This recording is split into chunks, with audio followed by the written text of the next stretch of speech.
Ser de izquierda tiene su innegable atractivo. En los colegios, las universidades, los medios de comunicación, todos los días nos dicen que para ser buenas personas, para tener supuesta empatía y para, por supuesto, estar a la moda, uno tiene que ser un buen izquierdista. Pero yo elijo rechazar categóricamente a la izquierda y en este video te doy mis 5 razones.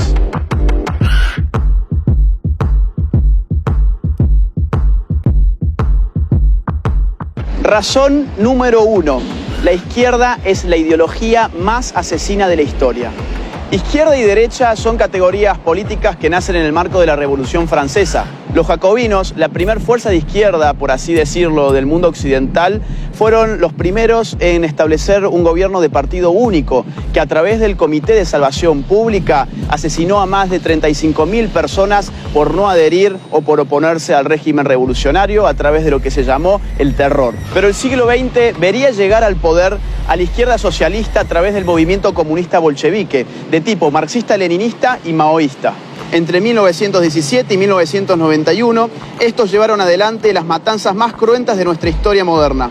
Aunque a menudo se procure ocultar esta realidad, inauguraron en el mundo la utilización de los llamados campos de concentración para la represión ideológica masiva, donde mediante deportaciones en masa de población se lograba una esclavitud general mediante una red de instalaciones de trabajo forzado. Estos son los números de asesinatos que solamente durante el siglo XX la izquierda cometió. Unión Soviética, 20 millones de muertos. China, 65 millones de muertos. Vietnam, 1 millón de muertos. Corea del Norte, 2 millones de muertos. Camboya, 2 millones de muertos. Europa Oriental, 1 millón de muertos. América Latina, 150.000 muertos. África, 1.700.000 muertos. Afganistán, 1.500.000 muertos. Todo esto solamente contando los casos del comunismo en el poder, es decir, sin contar los muertos en manos de organizaciones terroristas y guerrilleras de izquierda a lo largo y ancho del mundo. Por ejemplo, sin contar los más de 21.600 atentados que cometieron Montoneros y ERP en la Argentina. Por ejemplo, sin contar los más de 12.500 muertos que se llevó el Sendero Luminoso en el Perú.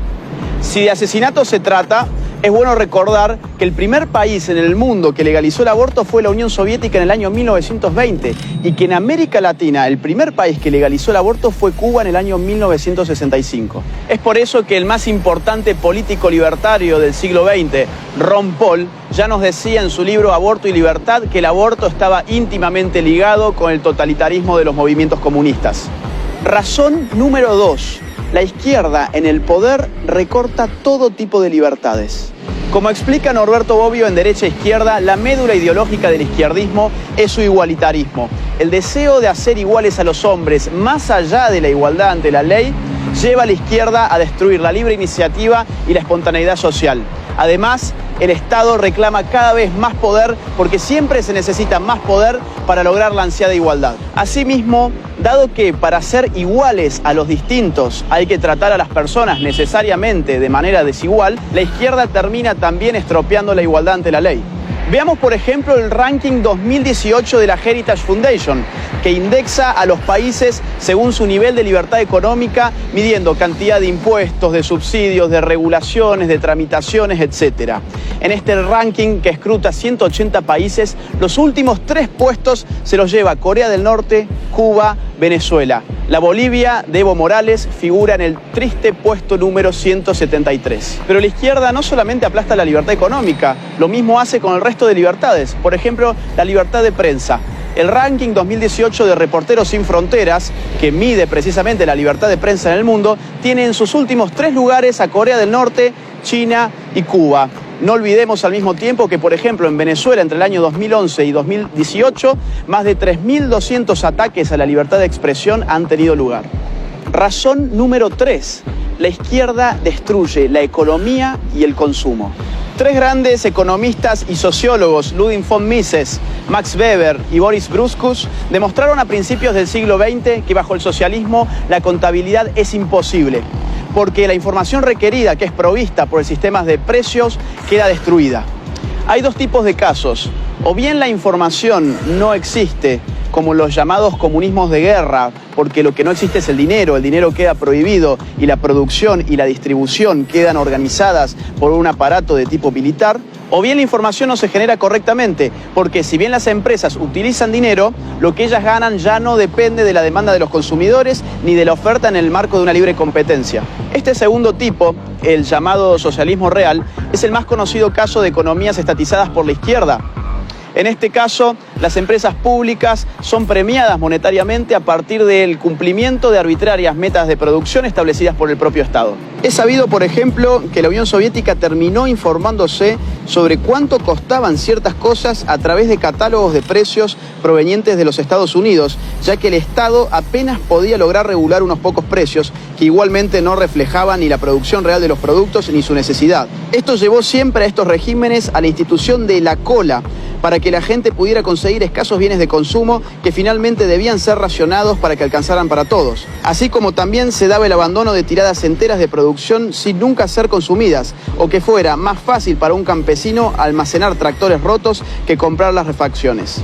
Pero por otra parte, en su ansiedad por igualar, la izquierda termina arrasando con los incentivos económicos que llevan precisamente a los hombres a producir. Esto es muy fácil de entender. Supongamos que Juan gana 10 y Pedro gana 6. Lo que la izquierda dice es, hay que quitarle 2 a Juan para igualarlo respecto de Pedro. El problema es que seguidamente Juan, que ganaba 10, ya no va a tener más incentivos para continuar ganando 10, sino que su productividad va a caer a 8. Y así sucesivamente la torta se va haciendo siempre cada vez más pequeña. Si a la redistribución compulsiva le sumamos un Estado que va avasallando los derechos de propiedad, que afecta a la iniciativa privada, que engrosa cada vez más el sistema público y aumenta sus regulaciones, tal como siempre ocurre en los regímenes de izquierda, lo que veremos afectarse en definitiva y de forma indefectible es la economía. Razón número 4. La izquierda destruye la calidad de vida. Este punto está íntimamente ligado al otro y los datos y los números están a la vista de todos. Por ejemplo, Ucrania. Stalin, entre el año 1932 y 1933, provocó una histórica hambruna en ese país, en la cual murieron de hambre más de 4 millones de personas y para el año 1934 el índice de natalidad había bajado hasta un 40%. Miremos si no el caso chino. Con el régimen totalitario implementado por Mao Zedong, la tasa de pobreza era de un 80%, pero con las reformas de mercado del año 1978 por Deng Xiaoping, ese número empezó a decaer y terminó siendo del 10%. Esto significa que, dejando atrás el socialismo a partir de las reformas de mercado, China logró sacar de la pobreza a más de 500 millones de personas. Veamos también lo que sucedió en Cuba. Finalizando los años 50, antes de la revolución de Fidel Castro, el Atlas Económico Mundial de Ginzburg colocaba a Cuba como el tercer país de mayor ingreso per cápita de Latinoamérica, después de Argentina y Uruguay. Hoy, Cuba ocupa el penúltimo puesto del ranking, con $7.602 del PBI per cápita, mientras que en Chile, por ejemplo, el ingreso es de $27.058 per cápita, y el primero en América Latina en el Índice de Desarrollo Humano de la ONU. Y tenemos el caso venezolano frente a nuestras propias narices. El llamado socialismo del siglo XXI dejó en la pobreza a un 87% de su población. En el año 2017, por ejemplo, el 64.3% de los venezolanos bajó de peso un promedio de 11,4 kilogramos. Y el 76% de la población escolarizada hoy no concurre a clases por no tener alimentos en sus estómagos. La penuria también se puede medir por la emigración. 4 millones de venezolanos han abandonado Venezuela desde la instauración del chavismo.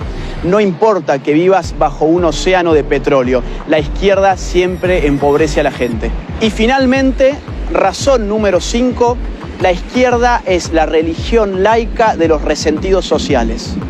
La frustración es una realidad psicológica de la cual nadie está a salvo. Es propio de la limitación humana no lograr aquello que nos proponemos en todos los casos. Siempre hay algo que no conseguimos ni podremos conseguir. El ser humano, por definición, es falible.